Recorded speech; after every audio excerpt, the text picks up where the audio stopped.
we've been jumping a bit, but I think the one point we need to go back to, which is new, because this is all about being as fair as we can, explaining to the public what we've uncovered, and that there was an undercover cop who had done quite a bit of work in relation to Pat Tate. David, you spoke to him, I've read his book. I think we should just share that with So, no, he's not an undercover cop. No, you're right. No. Yeah, undercover officer. So this is someone who came into us some time ago. We've not been able to corroborate it fully. What he says is that he was a soldier. He went on an SO10 undercover course and trained as an undercover operative, and because he had the legend as a soldier, which you could only have by being within the military, he was deployed by the regional crime squad and other people with that legend into organised criminal gangs. And he says he contacted us and said that he had been deployed. There was a separate RCS operation, but not anything we've seen, nothing that we know about at all. A completely separate RCS operation, regional crime squad operation, and that he was deployed in the gym used by Pat Tate to get close to Pat Tate. And he says he was doing exactly that. He was getting close to Pat Tate. As part of the investigation, you'd assume into the drugs following the Leah Betts death. He says that the day before the murders, so I assume the 5th of December, he says he received a phone call from Pat Tate saying to him, would you be willing to do us a favour, come with us on a bit of work tomorrow and back us up? He couldn't do it because he was on another job. But if that's correct, he would have been in the back of the Range Rover with Tate, Tucker and Rolfe at the time. Or in a backup vehicle. Or a backup vehicle at the time they were murdered. Now we do know that they were trying to get other people to back them up. Leach was one of them, allegedly. Allegedly, Carl Leach was one of them, plus the other bouncer chap I spoke to, I can't remember his name now. So that all fits, but it also goes again down that road of they were still investigating Tucker, Tate and Rolfe in relation to and doing surveillance on Tucker, Tate and Rolfe. You've just nailed it for me as well, David, is it the UC soldier that you've spoken to, and I don't think there's a lie, because why? He's obviously seen the Sky documentary, he lives abroad, and he's spoken to you. He said that he made contact with Pat Tate on his phone. Where is that? So is that one of the telephone numbers good point. that have been sanitised, have been left out of the schedule? Because if the question would be from a defence perspective, who is that? Who's that for? Yeah. Because none of this has been disclosed. Yeah. And if you've got enough, listen, I applaud what they've done. I think it's great policing. If they're trying to get to the bottom of a drugs problem in Essex, then great, you use whatever facility you have. But you can't dismiss it, you can't ignore it, you've got to deal with it professionally. Yeah. And that should have been disclosed to the defence. Yeah. And it's a very, listen, it just come to my head as you mentioned it, there must have been some communication. We've asked him which phone he had, because I've seen I've seen a note from you telling me what he said, is that he would have had an undercover phone as well as his own. But would Tate have had an undercover phone? Not. Yeah, and the gym that they used, listen, he was probably, how many times did he go to that gym?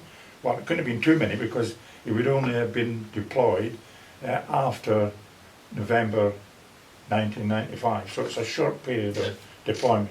Yeah. But it happened. So let's see, what's the report? What is the debrief? What did he say? There could be crucial information within what he said Tate was saying that could help solve, as he said he was having trouble with X, Y and Z, etc. Yeah. Anyway, absolutely. Good. So that's new and fresh. And then the other one that really we haven't got into any real detail about is Century.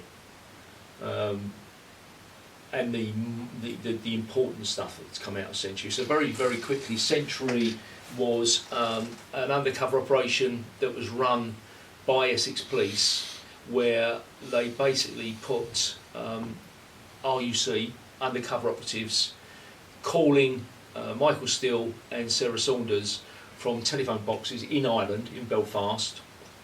We know who the undercover operatives were who did those calls, and the idea was to try and portray the fact that Tate was working and dealing with the IRA, and that the drugs that had gone missing, the bad cannabis that they tried to portray as being the motive for the murders, that Tate owed them 40 grand for those drugs, and therefore, because Michael Steele had been involved in it, Michael Steele then owed them the money, and they were trying to get Michael Steele to engage in a conversation and confess that he owed the money, which would then potentially,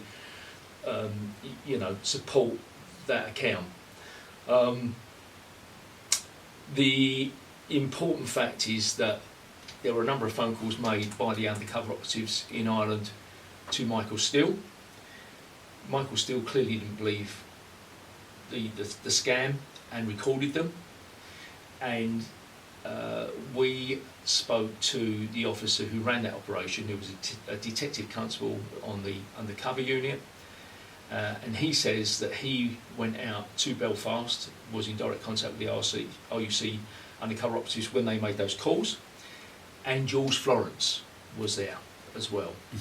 And he says that one of the undercover operatives got drunk and went far too far and threatened to kill Michael Steele and Sarah Saunders, and he says they destroyed the tape. They had to destroy the tape.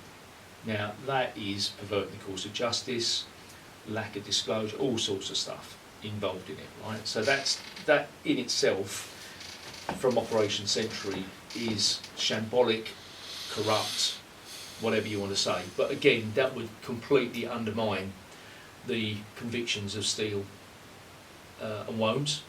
But more importantly, what's come out in our investigation is that we got told by the same officer who actually told us, I've just remembered who it was now, Technical Support Unit, TSU of Essex Police, the chap who said there were 3 phones in the bag that were delivered and examined. He said that they covertly entered, with authority, a flat where one of the girlfriends lived. Now, we narrowed that down, we didn't narrow it down, we identified it. It was Sarah Saunders. Sarah Saunders was living with her current, who's now Sarah Hood, was living with her current husband, who was then her boyfriend, in a flat near Brentwood. Essex Police broke into that flat, and they planted a bug in the settee, and they were listening to the conversations. Now that must be part of Operation Century, and your assumption is they were listening to when the phone calls were coming in from the Irish undercover operatives. Now, they've never disclosed that. Now, how you can't disclose that is bonkers. It's disclosable, and you must assume from it there is no damning evidence that would incriminate either Sarah Hood, Sarah Saunders, or Michael Steele on those tapes.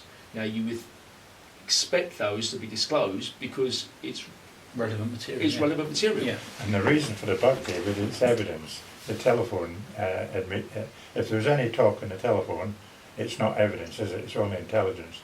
It can never be used as evidence. No. And that's why they obviously, again, listen, that's all great police work, you with me? But for me, yet again, yeah, if you've done it, disclose it. Simple as that. You've got nothing to hide, yeah, and it just wasn't done. It's just so wrong. Yeah.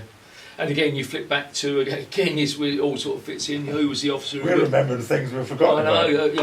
Who was it? Who was the officer who went and recovered the bug? Shakespeare. The man who gets convicted of dishonesty. Yeah, there'd be nothing wrong recovering a bug. No, but what I'm saying is you've got the same names constantly popping up all the time. Throughout this whole thing. So when the flat was searched on the 13th of June 1996, it was searched by Shakespeare, later convicted of dishonesty. DC Wild, who was the chap who failed to undertake the vital inquiries at the Fortune of War. When the landlady said that... We can take advantage of that call, what you've just said there is, we've still got this witness who contacted the police and gave the name Dennis Wise. he hasn't come forward, and he categorically says that the 3 victims plus one other who was well known to the landlord, she was a landlady, the Fortune War, were in the pub at 8 o'clock. And then if you got the other sighting at Rayleigh and the Carpenters, that's been supported as well. Yeah. Yeah. So we've now got another witness. I think we mentioned it. Did you mention already that would have supported Armstrong's evidence? I mentioned that now. No. So you've got a witness who saw Rolf and one other outside on his phone. That's a good point. It was on his phone, wasn't it? So where's Rolf's phone? Never been recovered. Yeah. It's in the bag, David. Yeah.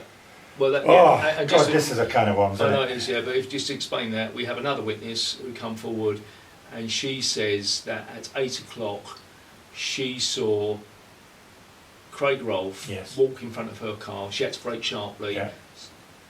She stopped for a cigarette. She'd stopped outside. Yeah, Yeah, she stopped and he outside. walked in front of her car, and he was on the phone. Yeah. And she's absolutely adamant it was Craig Rolfe. Yeah. Which again, and that corroborates the Armstrong. Yeah. Armstrong's evidence that they saw him, that he gave at trial. But this, just flipping back, I know we're going all over the place here, but you know, the bug was probably removed at that time. But the important point here is that that is evidence, it has not been disclosed, and it sort of brings us into another major issue, which is the DC who ran that operation. We're flipping all the way back to the beginning of this, is the same DC who's not mentioned anywhere. I think he's mentioned once in the decision logs in Operation Century, but he's the same DC who took an informant to Essex Police headquarters to meet with the Deputy Chief Constable that named Michael Steele in the